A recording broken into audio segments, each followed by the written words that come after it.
지금 영상 촬영 시간이 26년 3월 29일 오후 4시 43분인데 네이버 기준으로 환율이 1,509원이에요. 그래서 뭐 시장에서 지켜보신 분들은 아시겠지만 지난해 말 한 1,350원에서 1,500원까지 거의 한 10%가 올랐고 뭐 뉴노말이 어쩌고 뭐 환율의 원화의 구매력 가치 뭐 하락 이런 얘기 하는데 저도 이제 투자 시장에서 먹고 사는 입장에서 이거 어떻게 생각하냐라고 하면은 저는 사실 아무 생각이 없습니다. 그러니까 왜냐면은 사실 환율이 저한테 있어서 환율은 하나의 지표였거든요. 그러니까 뭐 우리 그런 거 있잖아요. 뭐 고용 지표, 물가 지표, 무슨 뭐 이런 것들. 그랬는데 이제 1,300원에서 왔다 갔다 하고 1,500원까지 올라오는 그거는 중요하죠. 예를 들어서 1,300원에서 그들이 계산했을 때 1,500원이 가는 길이냐 아니면 그러니까 더 올라가 1,700원까지 가는 길인데 1,500원에서 쉬고 있는 거냐 아니면 1,500원이 목적지였던 것이냐 이거의 차이가 있을 수 있을 텐데 뭐 지난해 말에 연금에서 열심히 방어도 해줬죠.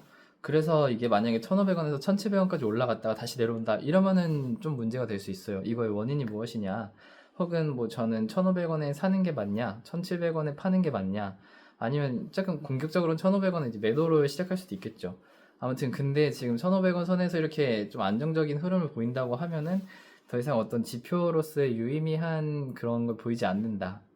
사실 시장에서 좀 주력으로 보는 지표들은 늘 있었거든요. 예를 들어서 지난해는 미국의 금리 인상 인하 때문에 물가 지표와 고용 지표를 주로 봤었고, 사실 최근에 가장 유의미한 지표는 따로 있죠. 유가. 뭐 WTI든 두바이유든 브렌트유든 지금 이란이랑 미국이랑 막 서로 전쟁하고 이란이 좀 일방적으로 막고 있는 것 같긴 한데 지금 뭐 고유가가 오느냐 뭐 이거가 조금 더 중요하지 환율이 막 올랐다 떨어졌다 가지고 시장이 막 움직이진 않는 것 같아요. 그래서 아마 기억하실 수도 있겠지만 한 두세 달 전만 해도 AI가 수익성이 어쩌고 하면서 막 무슨 뭐 소프트웨어 기업들이 박살나네 어쩌네 했었는데 지금은 아무도 신경 안 쓰는 것처럼 지금은 환율이라는 걸 하나의 변동성 지표 삼아가지고 투자하거나 자산을 이렇게 매니지먼트 하는데 좀 영향을 볼 필요는 없는 것 같다. 그 두 번째로는 저는 돈이 없습니다.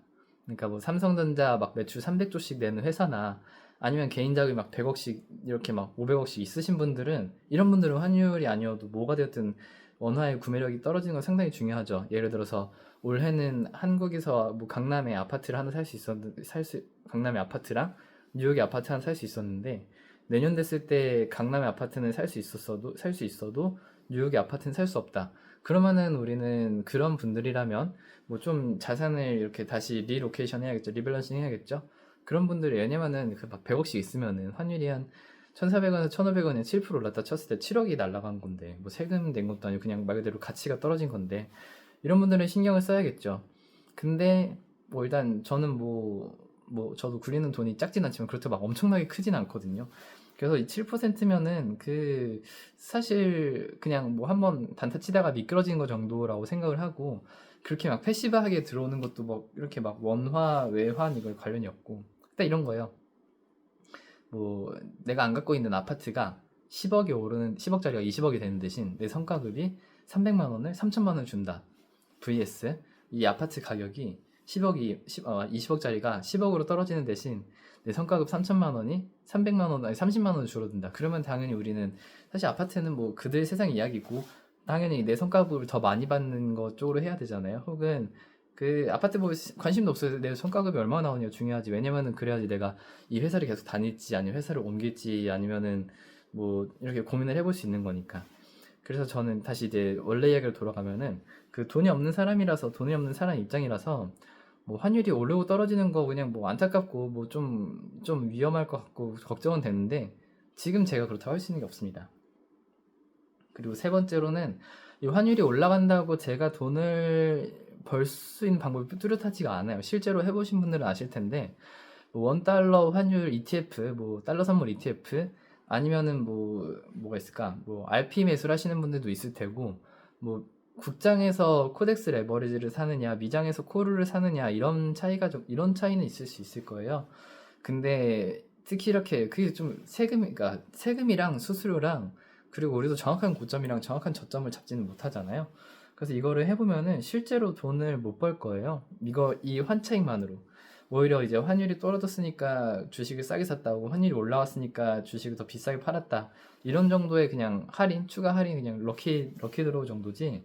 이게 주력으로 하려면 아마 엄청난 그게 있어야 될 거고 엄청난 레버리지가 있어야 될 테고 레버리지를 그렇게 쓰시면은 아마 그 환율 7%, 5% 이게 아니라 그 노이즈에 많이 돈이 녹을 거라서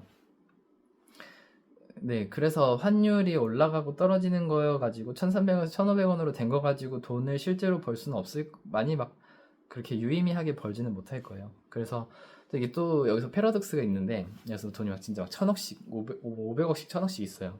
그런 분들은 아까 말한 것처럼 7% 하면 막 10억씩, 30억씩 녹으니까 이런 분들은 이제 포트폴리오를 짜든 어떠한 전략이나 대응을 세우든 해야 될 텐데 아마 그런 분들이면은 그런 전략을 해주시는 분들이 붙어 있을 겁니다. PB가 되었든 아니면 어떤 SL 매니지먼트가 되었든 아니면 자기가 본업이 뭐 무역을 하거나 아니면은 그 뭘 하든 아마 그렇게 도움 주시는 분들이 있을 거고 아마 환차익을 걱정하시는 분들은 저랑 비슷할 거예요.